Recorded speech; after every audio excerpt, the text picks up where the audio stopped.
morning, everyone. It is 8:30. The Senate Public Health and Welfare Committee is called to order. And I do know we have several bill introductions today, which is good because this is the last day for bill introductions in non-exempt committees, and we are a non-exempt committee. So if you need to introduce a bill after today, you have to find a chair of an exempt committee and ask them if they pretty please they'd let you introduce a bill in their committee. So without further ado, do we have requests for bill introductions? Senator O'Shea. Thank you, Mr. Chair. I request RS 2942 to update and expand certified nurse aid training in Kansas. Okay, committee, you've heard the request for RS 2942. Are there any objections to this bill being introduced? Seeing none, this bill is introduced as a committee bill. Other bill introductions? Mitch?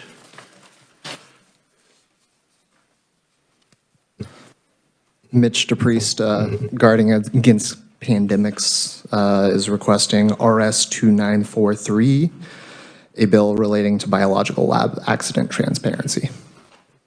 Committee, you've heard the request. Are there any objections to this bill being introduced?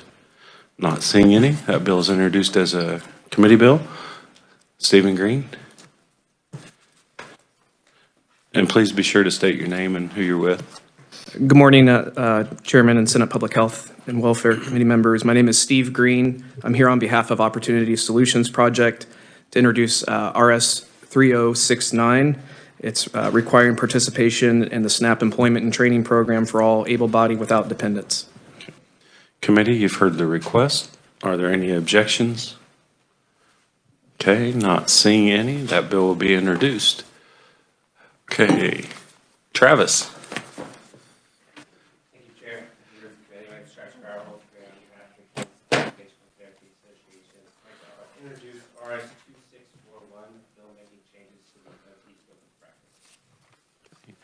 Committee, you've heard the request for bill introduction on RS 2641. Are there any objections?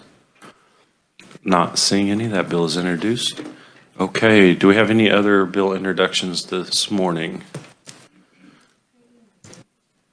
Uh-oh, hold on a second.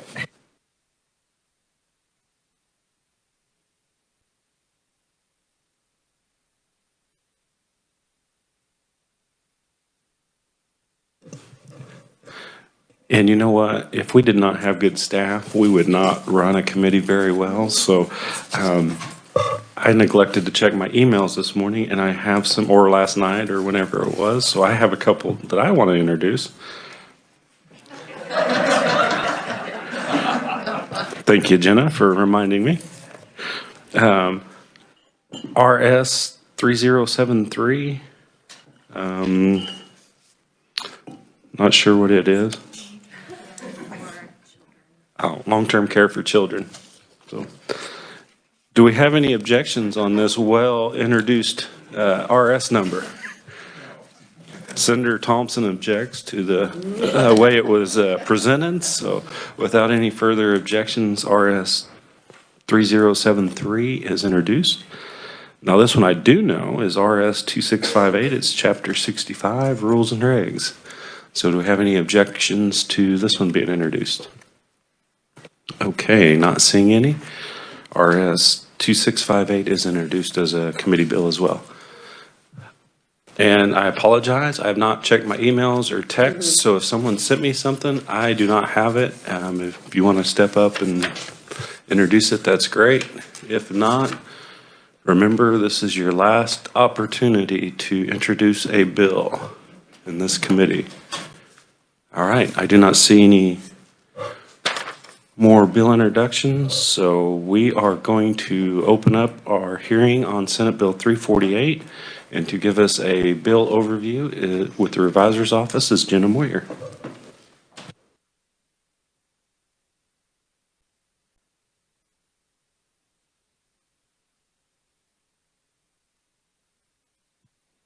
Thank you, Mr. Chair. Good morning, members of the committee. Senate Bill 348 is an act relating to cosmetology, and it would exempt the practice of threading from the definition of cosmetology.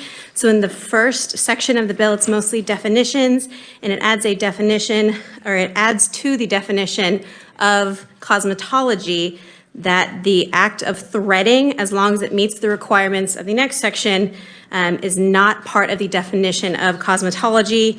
You'll also see that the electrologist looks like it's new language, but I actually just moved up that definition so that they would all be in alphabetical order, so it's less confusing to read later on. And then it adds a definition of threading, which is a method of temporary hair removal from the face or any part of the body that uses a strand of thread to pull hair from the follicles. And in the use of threading, you may use over-the-counter astringents, gels, powders, tweezers, or scissors, but not any chemicals, heat, or type of wax. And the second section just adds to, you may remember a few years ago, that the practice of hair braiding was exempted from the definition of cosmetology, and it would add threading to that same statute, that the requirements have to be met in order to practice threading. And I'll be happy to answer any questions. Committee, do we have any questions for Jenna on the bill explanation? Okay, not seeing any. Jenna, thank you. Okay, we are going to move right into proponents. Our first proponent is Samuel G. McRoberts, Litigation Director and General Counsel for the Kansas Justice Institute. Samuel, welcome to the committee. Thank you. I appreciate it. I am Sam McRoberts. I'm the litigation director at Kansas Justice Institute. We're a nonprofit pro bono litigation firm, and we are a part of the Kansas Policy Institute. So, what the heck is threading? I'm sure that's what everyone was thinking about this morning when they saw this bill. I took a picture, or took a screenshot and put it in my written testimony. But I just want to make this very clear what threading is, because there's a lot of people who think it involves a needle or something else. All it is a piece of cotton thread that is twisted, and then it's rolled along the eyebrows. There are no chemicals used. There's no heat that's used. It is a very safe and ancient temporary hair removal process. And you're probably thinking, well, come on, Sam, you're a lawyer.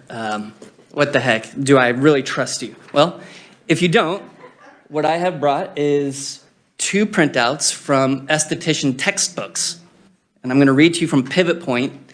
And it says, threading, also known as banding, is an ancient method of hair removal that utilizes 100% cotton thread that is twisted and rolled along the surface of the skin. The results last approximately 4 to 6 weeks, the same as with tweezing, and the side effects can be less severe than with other hair removal methods. That's from Pivot Point. Safe and effective. There's another textbook. I don't know how you pronounce it, but I think it's called Milady. And in Milady textbook, it says, this is a good alternative for those who are unable to tolerate waxing on the face due to the use of prescription drugs, etc. It's inexpensive. It requires only the use of strong household cotton thread and an antiseptic pre-treatment and soothing aftercare. So don't take my word for it. That's from the textbooks themselves. Threading, if you want to perform it for compensation, requires you to go through 1,000 hours of training. 1,000 hours to learn how to use cotton thread on an eyebrow. And some of these schools charge more than $16,000 to be able to use a piece of cotton thread on an eyebrow. And the Board of Cosmetology requires 2 tests to be able to perform eyebrow threading. But this is a safe and effective process that doesn't require 1,000 hours of training, and it doesn't require, or it should not require, 2 tests. Now, I represent Jigisha Modi and her family, and Jigisha wants to hire her mother-in-law to perform threading in their salon, in the family salon. But Jigisha can't hire her mother-in-law because her mother-in-law can't get through this 1,000 hours of training. And mother-in-law knows how to perform threading. She's done hundreds, if not thousands, of threadings in her home country before she came to America. And that's all my client wanted to do, is hire her mother-in-law to help out in the family salon. So this is a very real problem that's affecting a lot of people in Kansas. They can't or shouldn't be forced to go through 1,000 hours of schooling at a $16,000 clip to be able to charge about $10 to perform eyebrow threading in the family salon. And as you can see in our written testimony, the case has made some national news. And you can see in the headline, Kansas wants this experienced eyebrow entrepreneur to get 1,000 more hours of training. So what this exemption does, it essentially treats eyebrow threaders, which again is a safe practice, in line with hair braiding, which is also a safe practice. And I think that this is a very common sense approach to allow the growth of businesses and to protect consumers, because in this bill, it says if you're going to perform threading for compensation, you need to take a self-test and you need to know the basics, which is you gotta use sanitary thread and you gotta wash your hands and things like that. Some of you may be asking, well, Sam, if you've got your lawsuit pending, why the heck are you coming here to ask for an exemption? I think what's really important is that this provides clarity and certainty. We're all familiar with litigation, or at least we've all heard about it, and we are prepared to litigate this case for the next 5, 10 years, however long it takes to prevail on behalf of our clients. But if this committee passes the exemption and it's signed into law, then my clients and the other people in Kansas have that certainty, they have that clarity, and they can start performing threading for compensation almost immediately, as opposed to waiting for 5 years. I'm happy to talk about threading. I'm happy to talk about the lawsuit. I can stand for questions. I could probably be up here for 4 or 5 hours, which nobody wants, but I'm here to answer any questions. And I think Jigisha and her family should be here. Hopefully they'll be here any minute. Sam, thank you for your testimony. We are going to hold questions until all proponents have had an opportunity Very well. to testify. Committee, our next proponent is Jessica Poitras, Legal Counsel, Institute for Justice, and Jessica is with us virtually. Jessica, welcome to the committee. Hello, good morning. I'm unsure if you all can see me. I might be having some camera difficulties, but I thank you all for the opportunity to testify this morning. As Chair Hildebrand mentioned, my name is Jessica Patois, and I am Legislative Counsel with the Institute for Justice.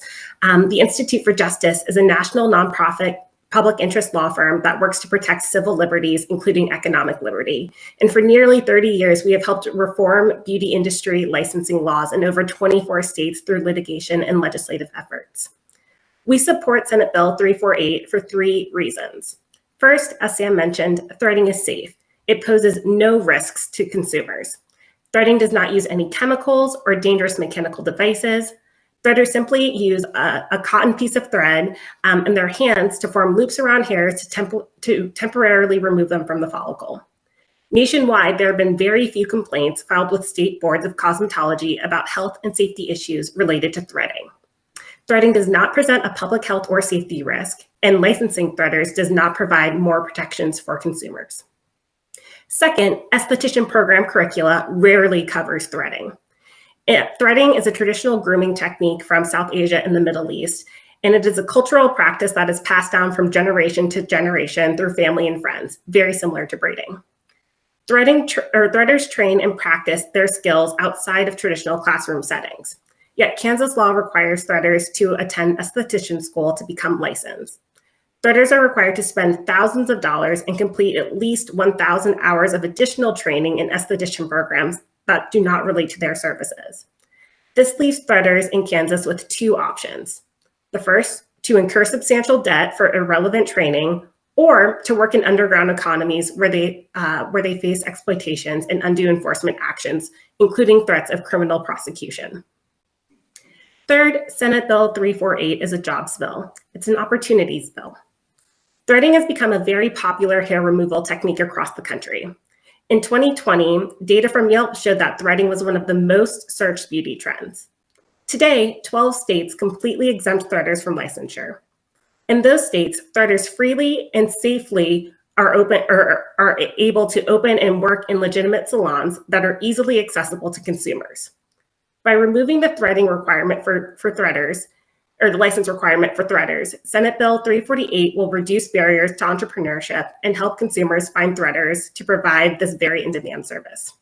Finally, Senate Bill 348 would allow threaders to exercise their constitutional right to earn a living and grow their business. In conclusion, I encourage you all to support Senate Bill 348 to ensure that threaders have every opportunity to thrive in Kansas. Thank you for your time and the opportunity to testify before you all today, and I'm happy to answer any questions after all of the other proponents testify. Thank you. Jessica, thank you for your testimony. Committee, that does conclude our oral proponents. We do have written only by Wendy Doyle, President United We, and Christy Kriechhauser, Chamber of Commerce. At this time, we will open up for questions for, Josh? John? I do not see any. Go ahead and come to the podium though if you have some testimony. If you would, make sure that Donola gets a copy of that testimony that you're about ready to give us, and that way we can have it later to read. Absolutely. John Luth, Deputy State Director with Americans for Prosperity. I apologize for that. I will make sure to get you that written testimony as soon as I conclude here. I won't stand up here and beat a dead horse, ladies and gentlemen, members of the committee. I want to say thank you for allowing me to speak here. We've heard today already what threading is. It's a simple piece of cotton thread that almost every one of us, I'm sure, has in our homes right now. And it is used to safely and effectively remove a few hairs at a time. What we're doing right now under current Kansas law is requiring people to spend thousands of hours of their lives, thousands of dollars to learn how to get a license to do this thing.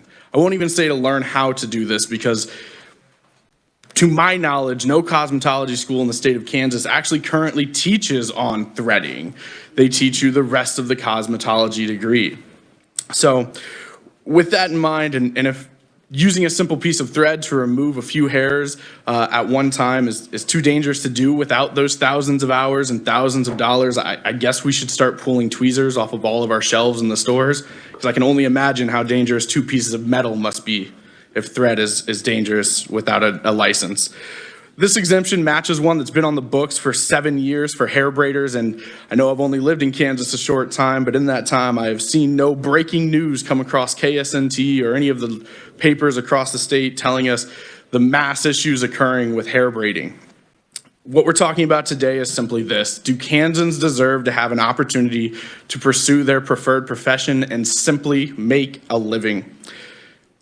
Continuing these egregious and onerous regulations not only rips away the economic ladder for some individuals, but the unintended consequences of high rates of recidivism, decreased employment opportunities, those things affect our entire state and anyone who wants to come here, something that we cannot discount at a time when, according to the United Van Line's annual National Mover Survey, Kansas has consistently ranked in the top 5 and 6 states that are most moved out of in the country. In conclusion, committee, Kansans deserve the dignity of personal choice as consumers and the ability to simply support their families without undue government burdens as they seek that fulfilling work. It is for these reasons I ask you to support SB 348, and I'm happy to stand for questions at the appropriate time. Thank you. John, thank you for your testimony. Did we overlook anybody else that was wanting to testify as a proponent? Okay, not seeing any. Committee, we are open for questions. Do we have any questions from the committee? I do have one, and I don't really care who answers it. You might not be able to answer it, but just out of curiosity, I think all 3 of you guys mentioned 1,000 hours of training. How much training does an EMT have to take in Kansas?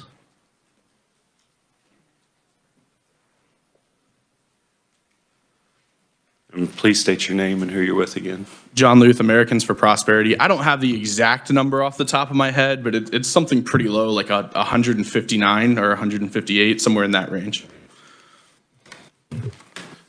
Can they do threading at 159 hours, or is that part of their training? You know, I don't think it's part of the EMT training, no, but I'm more than confident that those individuals are probably capable of doing threading. Thank you. Do we have any further questions for any of the proponents? Senator Steffen? Thank you, Chairman. And whoever is inclined to answer is welcome to.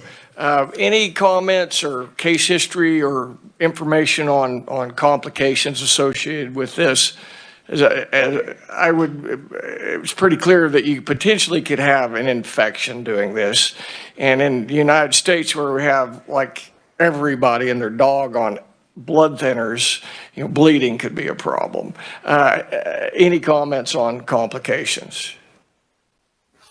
I'm happy to speak to that if I can. Can I be heard? Jessica, yes. Just please restate your name and who you represent. Lovely. My name is Jessica Patois, and I'm with the Institute for Justice. Potential injuries that may occur from threading include potential rashes if you're sensitive to that sort of hair removal, which is typical with anyone who would be sensitive to hair removal, and then also small paper cut size cuts. So there's no real concern about people openly bleeding if something were to occur. They're very, very minor, small incidental cuts that are usually quickly dealt with using a paper towel or a piece of cotton. But those injuries are very, very rare. Okay. Jessica, thank you. Committee, I do not see any further questions for the proponents. So we will move right into opponents. All opponents are virtually. Nicole Hines, Vice Chair, Department of Cosmetology. And just out of curiosity, I'd be curious why the Department of Cosmetology is virtual and not in person. If you would like to comment on that, Nicole. Thank you. First of all, I want to thank everyone for your time. And I am Nicole Hines, Vice Chair of State Board of Cosmetology. And I am here virtually because I couldn't get there to be there in person. I would have loved to have been able to be there in person, especially since it was rescheduled from Wednesday until today.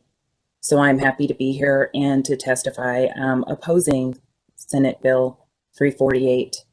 Did that answer your question, sir? Yes, I'd just like to know why the departments are virtually instead of in person. I assume you're here in Topeka. That's why I had asked that. So, and I could No, be. I'm not in Topeka. I'm in Merriam, Kansas. Okay, thank you. Please proceed. Okay, thank you very much. So I want to start by saying I have been a licensed cosmetologist and esthetician for 28 years in the state of Kansas and the state of Missouri. I currently have 2 hair removal locations, one in Kansas City, Missouri, and one in Leawood, Kansas. We specialize in sugaring hair removal and waxing hair removal. I have been trained in threading, but have chosen not to offer that service.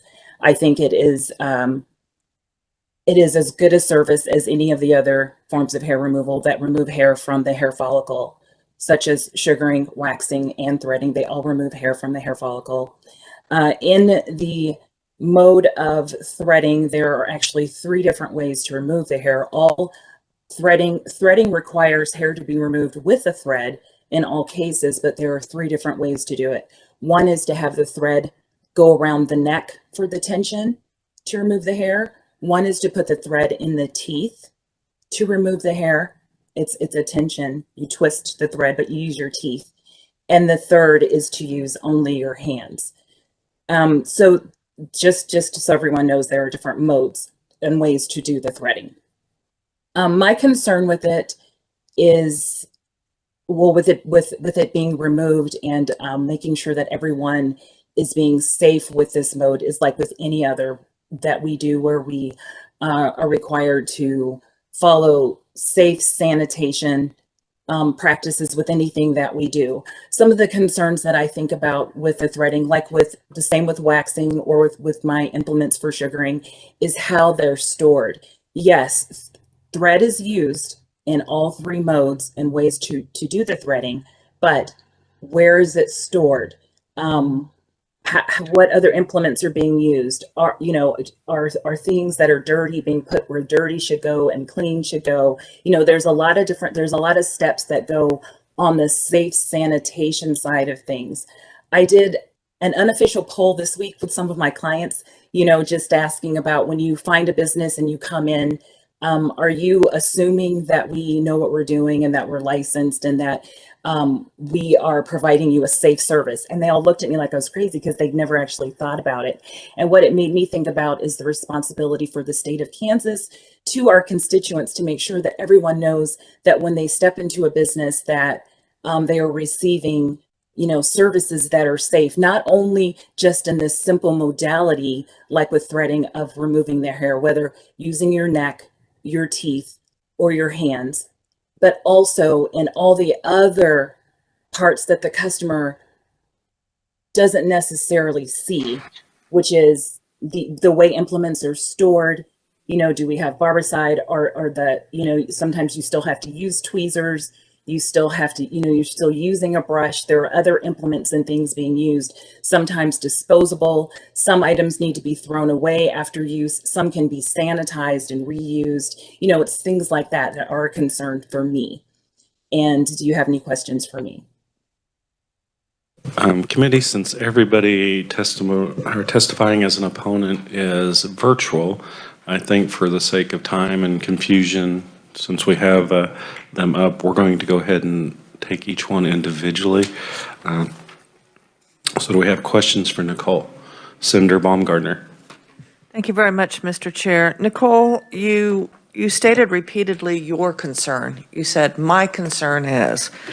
So are you here today as an opponent individually or as a part of the Department of Cosmetology? Is this the position of the Department of Cosmetology, or are you expressing your personal position?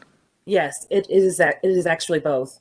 It is me as a professional cosmetologist and esthetician for the concern, because I'm so passionate about it, for making sure that people are safe. But that's also why I even serve on the board in the same position. So yes, it is both.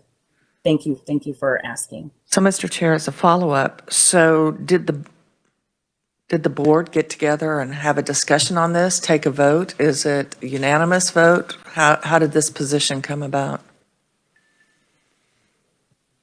So you're asking me if the board took a vote on being concerned about sanitation?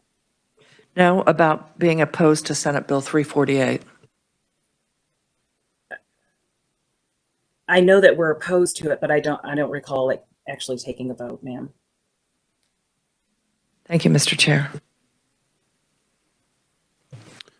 Senator Gossage. Thank you, and thank you for your testimony. My question is, I know my cosmetologist in that same building, they have a nail tech, or they have somebody that performs other things other than doing your hair. So with this, what we're talking about here is this somebody coming in that performs this service where maybe nobody else has time for that. Could they not oversee that person, or could this not? I guess I just think of buyer beware. Of course, you're thinking this person's going to be trained to be able to do it, but to be able to make sure that the thread that was used earlier is discarded and that a new thread is used seems like common sense to me. So here's my question. Do you know of other people that have used other services that are not necessarily licensed cosmetologists within their, I started to say practice, but within their shop? I'm sorry, could you repeat that question? Yes. Do you know of other cosmetologists who have a shop and maybe they include in there other services such as like a nail tech, or perhaps it could be somebody doing threading because the cosmetologists don't offer that service, don't have time? So do I know of any nail salons that offer threading? No, I'm asking, do they offer other services that could be like threading, like nail tech? I know many of them have a nail tech on premise. I'm sorry, I don't think I'm understanding. So do nail salons offer, say, waxing or something other than nail services? No, I'm obviously not, and I don't want to belabor this. We have so many testimonies today, so I'll just withdraw the question. Thank you, Mr. Chair. Committee, do we have any further questions? Nicole, I'll ask you the same question I asked the proponents. How many hours does it take for an EMT to be certified or licensed? Do you have that answer? No, I do not have the answer to that question. Okay. Well, I do know it's quite low and it's not anywhere near 1,000 hours, and it seems like an EMT has a lot more safety issues to deal with than someone trying to remove a eyebrow. Sir, yes. In just a second, I'm getting ready to get to a question. It struck me as you were talking, sort of like Senator Baumgartner, you kept using the I and you kept telling about your business. It's almost like you're afraid of the competition. Is that what your big issue is? No, not at all. And to cite that as I'm not afraid of competition. I used to have a business in what's called a Sola Salons, which is a studio filled with studios with 30 other studios in it. So I've worked in a place where there are other people working right next to me, 30 other businesses in one place. No, I am a proponent of as many people being able to join our profession as possible. I think what we are concerned about is making sure that everyone knows how to protect the public, knows how to protect people from staph infections, from herpes, from just infectious diseases, I should say. That's the part that we're concerned about. It's not about keeping anyone out of cosmetology as a whole. We would like to see as many people as possible come into the profession. It is a wonderful profession, but we also need to make sure that we are protecting at all times, protecting the public. Health and safety coming first at all times. Nicole, thank you for that. And I do have a follow-up question on that. What course does the state of Kansas currently has that teaches threading? It's included in when you go for aesthetics or cosmetology, it's included under the umbrella of hair removal, which is sugaring, waxing, tweezing, threading. So threading is included in that? Yes, it's in the curriculum. And we are currently, State Board of Cosmetology is currently working on a new curriculum. So it will expand, hair removal will expand out under that new curriculum as well. So out of the 1,000 hours that they have to take, how much of that is on threading? I would have to look that up. I don't know for sure, sir. The Okay. exact time for that. If you could, you would get that and send that to Donola Fairbanks so she can pass that out to the committee. Senator Gossage.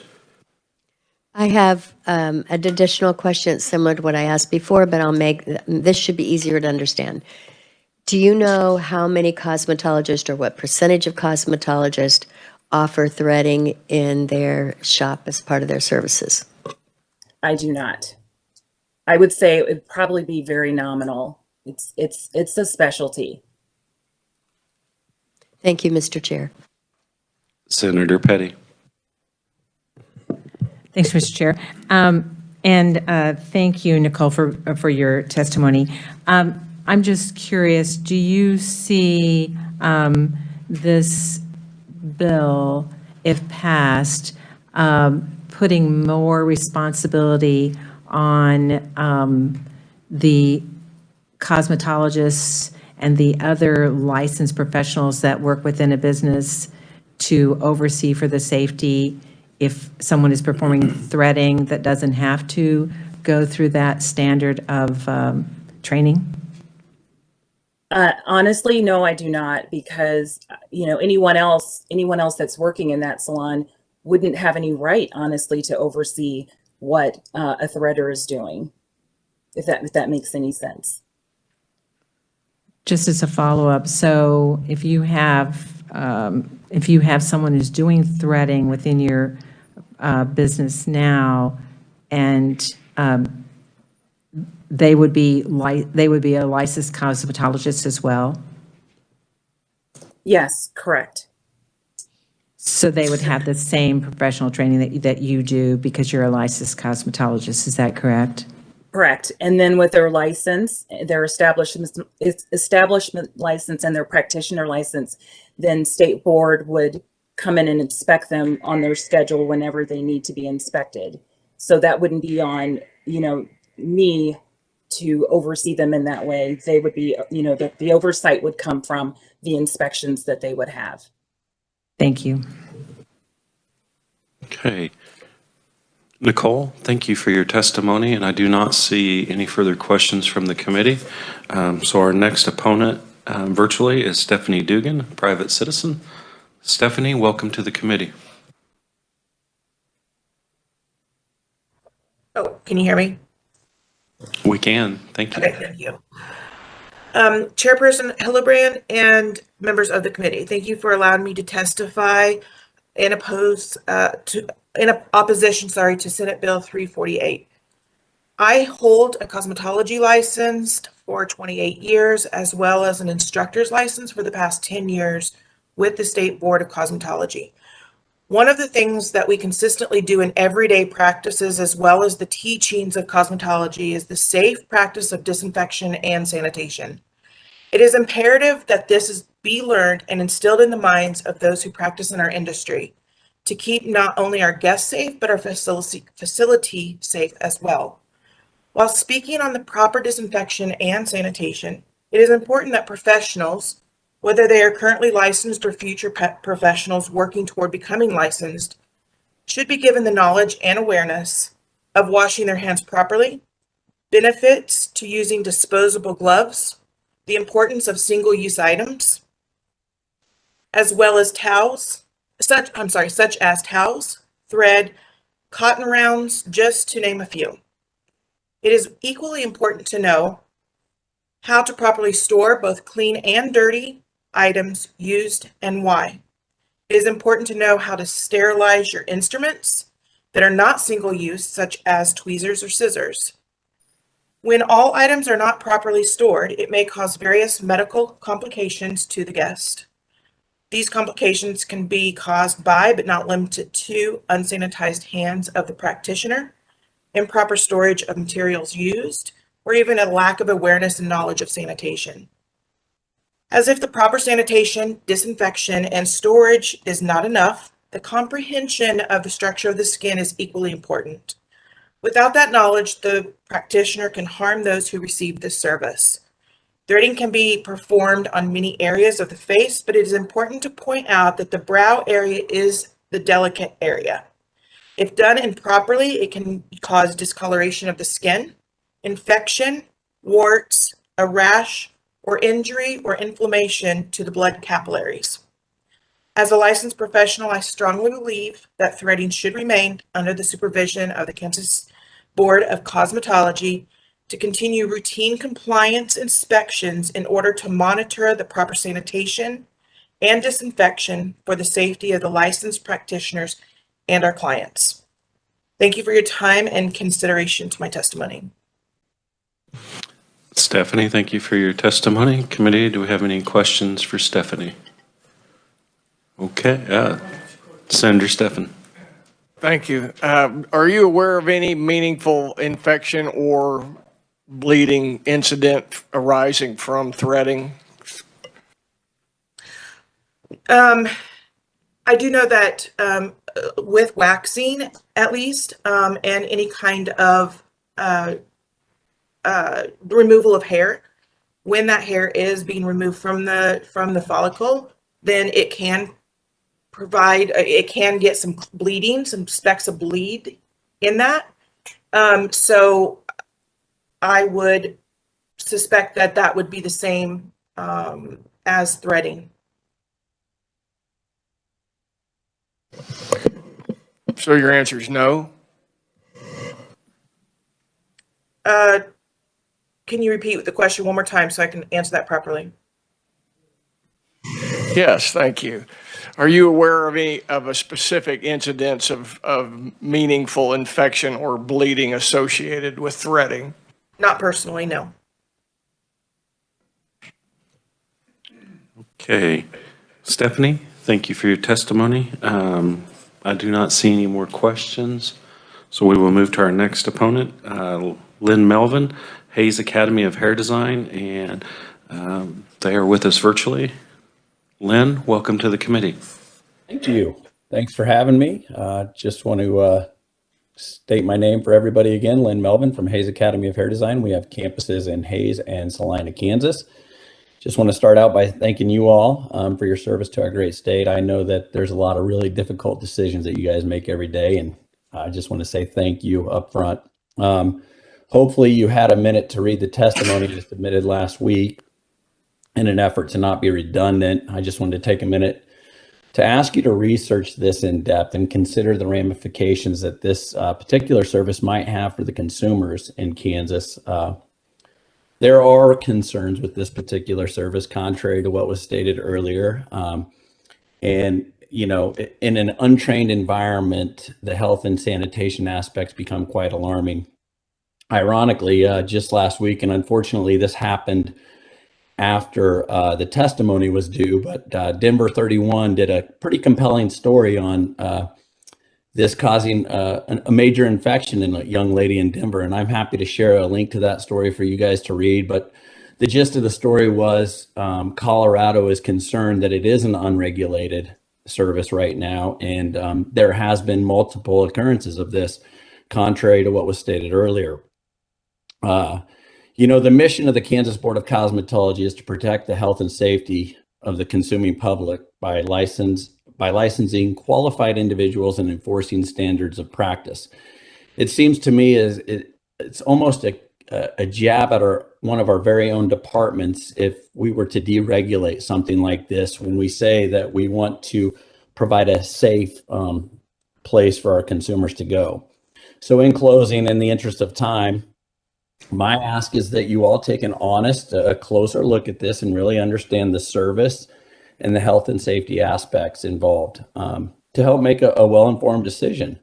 Basically, this comes down to the safety of the consumer. Hair removal is very popular, as has been stated very many times on this particular call.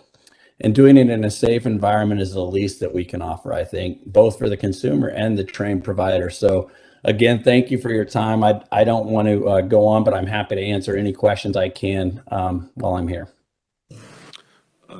Lynn, thank you for your testimony. Do you teach, how long, do you do 1,000 hours too before you can be licensed or whatever it is through your academy? So to clarify, that's the aesthetics license. At Hayes Academy, we've chose not to offer an aesthetics license for many different reasons I'm happy to go into. We offer a nail technology program, which is 350 hours, and we offer a full cosmetology program. The cosmetology program does cover the skin care. So if one would go through the cosmetology program, which is 1,500 hours, they're licensed in all hair, all skin, and all nails. So because of that, we don't have an aesthetics program. Thank you. Committee, do we have any other further questions? Senator Petty. Thank you, Mr. Chairman. And Lynn, thank you for taking the time. I'm glad that we do have this opportunity to have someone of your knowledge come from Hayes and not have to make that trip here, but be able to provide us with testimony. So thank you for taking the time. So with this, if this legislation passed, I guess my question would be, do you currently see your graduates being asked to provide threading a lot? So being 100% honest and transparent, it's not a major service in Western Kansas yet. Not seeing a ton of salons doing it. As was stated by the first gentleman, it's in both of our major curriculum textbooks, the Milady textbook and the Pivot Point textbook. So obviously, contrary to popular belief, it is taught, believe it or not, in the schools. However, we understand that the service is one of those that it's more of a niche. And let's be honest, I don't want anybody to misunderstand that. And we say this to our students, and our students have an understanding of this, that cosmetology school is essentially your bachelor's degree in this industry. And you do have to go out and earn your master's or your doctorate in the services that you want to perform and be great at. So right now, as I stated, it's not a real major service in Western Kansas. I think probably in the eastern part of the state, you see it more, but not a real popular service that I'm seeing out our way yet. Thank you. Of course, thank you. Lynn, and just a quick question. While Senator Petty was doing that, I was researching your Denver 31, and after a couple tries at telling me I had a virus on my Mac, I was finally able to get to the actual article, and it says it was caused by tinting, not by threading. Is that the same article? I'm not a, so I think tinting was a part of that as well, one of them. But I'm happy to send over all the articles that I've fielded on it. Ironically, the occurrence I'm talking about was shared with me by our senator. I'm sorry, it was shared with who? Was shared with me. I was made aware of it from our senator for our district. Oh, okay. Thank you. Which was very nice of him. Okay. Committee, do we have any further questions? Okay, not seeing any. Committee, our next opponent is Tamara Cummings, private citizen, and she is with us virtually. Tamara, welcome to the committee. Hi, how are you this morning? Good. Good. My name is Tamara Cummings. I thank you for letting me provide testimony to this hearing in opposition. Threading is a hair removal method typically used to remove unwanted hair from the face and other parts of the body. Thread is glided across the skin to intertwine hairs and then pull them from the hair follicle. The nature of hair removal can be quite painful and leave clients susceptible to adverse reactions. Reactions can be caused by improper technique, skin preparation, skin treatment after using hair removal methods such as threading, and improper use of products such as over-the-counter astringents. This bill would exempt the use of over-the-counter astringents, gels or powders, tweezers and scissors, or threading services from the Cosmetology Act. The importance of knowing proper preparation and skin examination prior to hair removal services is pertinent. Not every client is a candidate to receive threading. There are several factors service providers should consider before hair removal. Factors to consider are taught during training in licensed cosmetology schools, and this includes medications, health history, skin elasticity and skin thickness felt through proper skin examinations or a skin analysis. Licensing by the board ensures that proper training is had before licensed individuals are able to work on the general public before compensation. This bill states that the Secretary of Health and Environment shall develop a brochure containing information about infection control techniques as defined in KSA 65-1901. This statute is a list of definitions that does not include infection control or disease prevention. Infection control is important in my profession, especially when dealing with any service that is likely to cause bleeding of follicles, tearing or ripping of the skin, and may cause stimulation of the skin surface. Removal of facial or bodily hair may cause blood spotting or redness, which can lead to blood-borne pathogens, irritation, and or impaired healing. By limiting information to statute KSA 65-1901, there will be an extreme lack of information involving disinfection and sterilization, which sterilization as defined by the CDC is the only process that destroys or eliminates all forms of microbial life, which prevents the spread of blood-borne pathogens. So in conclusion, I thank you for your time and consideration of my testimony. I request the law not be changed to exclude threading from the definition of cosmetology to protect the health and safety of the consuming public. Tamara, thank you for your testimony. Committee, do we have any questions? Not seeing any. Our next opponent is Michelle Holland. And Michelle, if you could at all keep it kind of brief. We're running out of time and there's still some bills we're trying to get worked today. Michelle Holland is with the Entourage Institute of Beauty and Aesthetics. Michelle, welcome to the committee.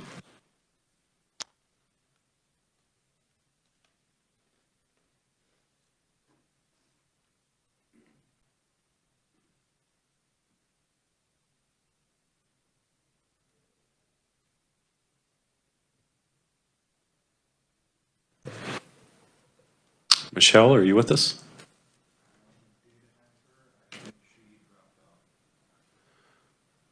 Okay. We'll give her a couple more seconds.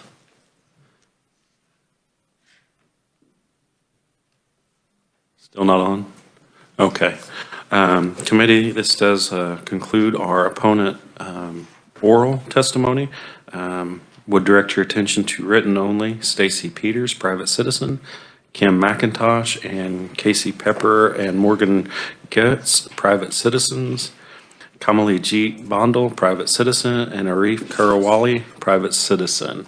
Are there any other opponents that we had missed? Okay, not seeing any, and we do not have any testifying as neutral. Did we miss any neutral testimony? Okay, not seeing any, this will close the hearing on Senate Bill 348. In committee, if you have any amendments that you would like to work on to put on this bill, we will plan on working this bill later. I'll set a date for that, but right now we are planning on working it. Next up is Senate Bill 343. Jenna, can you give us a brief overview of Senate Bill 343? Thank you, Mr. Chair. Senate Bill 343 updates terms in statutes related to persons with hearing loss. Okay. Committee, what is your desire on Senate Bill 343? Senator O'Shea. Thank you, Mr. Chair. I have an amendment.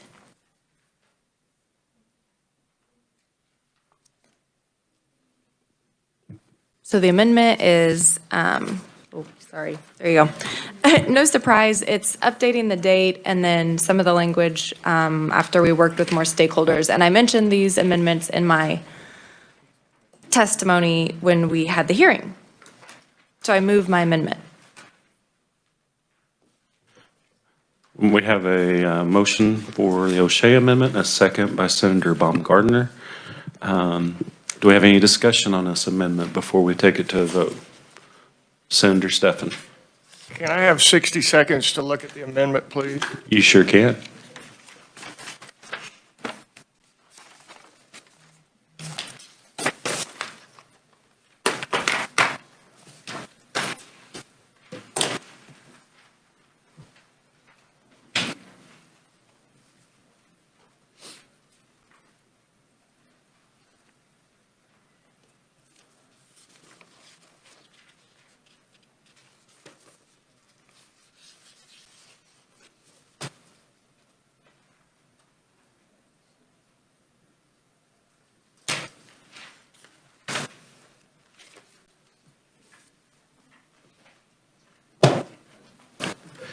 Okay, do we have any questions on the O'Shea amendment? Not seeing any. All those in favor say aye. Aye. Those opposed, no. Amendment is adopted. Okay. Do we have any other motions and amendments or what? Senator Baumgardner. Mr. Chair, I move that we pass out Senate Bill 343 as amended favorably. We have a motion by Senator Baumgardner and a second by Senator Gossage to pass out Senate Bill 343 as amended favorably for passage. Do we have any discussion on this motion before we take it to a vote? Not seeing any. All those in favor say aye. Aye. Those opposed? No. That motion is carried, and Senator O'Shea would like to be the carrier of this bill when we work it on the floor. Okay, that wraps up Senate Bill 343. Senate Bill 129 is a little bit more complicated to get through in 3 minutes. So with that, congratulations to those wanting Senate Bill 129. You have an extra day or 2 or 3 to work this out before we get going. Senator Holscher. Yes, my apologies. I was not as organized with my email this morning like you. I do have 2 bill introductions. Am I okay to go ahead and do that? Okay, so we will go back to that order of business at the beginning of bill introductions. And I cannot believe that you were not organized this morning on the last day. I know. I guess the chair made a bad example today. So Senator Holscher? I have RS 2470, which removes maternity center licensure from Article 5 of Chapter 65. Okay, committee, you've heard that request for bill introduction on RS 2470. Is there any objection to that being introduced? Not seeing any, that bill will be introduced. And I have RS 2764, an act concerning mobile communication devices relative to mental health. Committee, you've heard that request. Are there any objections to that bill being introduced? Okay, not seeing any, that bill is introduced as well. And for those out in the audience, thank you for today. If you have any last-minute bill introductions, this is your last chance. So we are not seeing any, so without any further business to come before the committee, we are adjourned. Thank you.